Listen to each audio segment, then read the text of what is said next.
Hi, welcome to Small Talks with MyWellbeing. My name is Stephanie Rojas, and I will be your guest host today. I am a licensed mental health counselor, and I have been working with children, adolescents, and families through individual and family therapy for over 5 years. When working with adolescents, a question that often comes up is how they can access therapy on their own, especially when their parents already seem stressed out. I get it. It can be tough to speak to your parents about starting therapy, and even more so when you see that they already have a lot going on.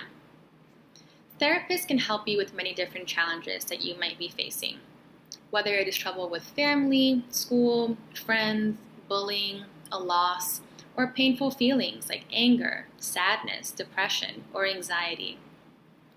When I have these discussions with adolescents or teenagers, what I suggest is that you can first begin by opening the discussion with them.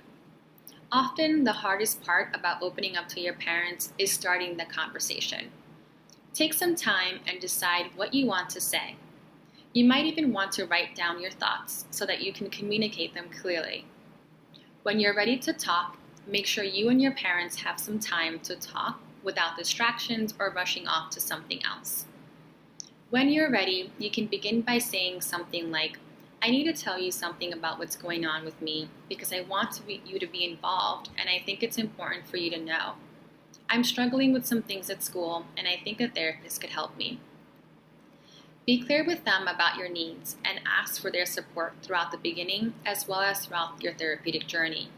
This will be helpful if things come up throughout your work or if your therapist finds it helpful to have your parents be a part of that process. In different cultures, some families may not be as open about mental health and seeing a therapist. Some families might even view seeing a therapist as giving up or not being strong enough on your own. If your parents respond this way, don't give up hope. Share with them why you want help and recognize that asking for help is a sign of strength. It might be helpful to say to them, I know this is strange, but please give it a try. I want your help and support. Going back to the comment I made earlier about parent involvement in therapy, you may benefit from parents being involved of your treatment. I offer teens who I work with to have their parents join for sessions as needed. Now that's totally up to you. I offer it to my clients, but I also give them the option to choose. Everyone's needs are different.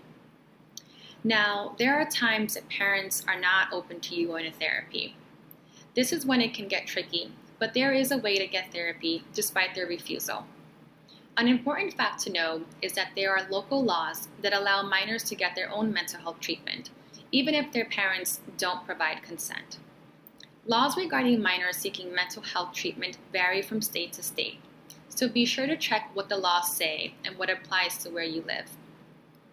There is a mental health hygiene law, number 3321, that states a minor can go to therapy when a parent or guardian has refused to give consent and a clinician determines that treatment is necessary and in the best interest of the minor.